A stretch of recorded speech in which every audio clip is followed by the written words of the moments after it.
കന്നിമാസത്തിലെ മകം നാളാണ് നെല്ലിൻ്റെ പിറന്നാൾ ദിനമായി അറിയപ്പെടുന്നത്.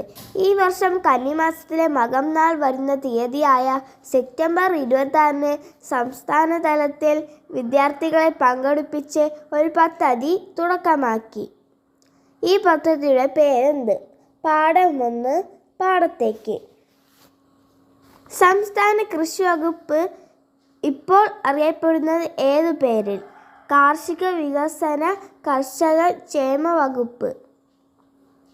പച്ചക്കറി കൃഷി പ്രോത്സാഹിപ്പിക്കുന്നതിനും ഓണവിപണി ലക്ഷ്യമിട്ടും സംസ്ഥാനത്തിൽ കാർഷിക വികസന കർഷക ക്ഷേമ വകുപ്പ് ആവിഷ്കരിച്ച നടപ്പിലാക്കിയ പദ്ധതിയുടെ പേര്?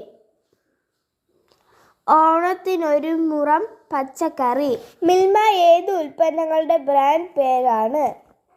പാൽ ഉൽപ്പന്നങ്ങൾ. കാർഷിക വികസന കർഷക ക്ഷേമ വകുപ്പ് പ്രസിദ്ധീകരിക്കുന്ന കൃഷി മാസികയുടെ പേര്? കേരള കർഷകൻ.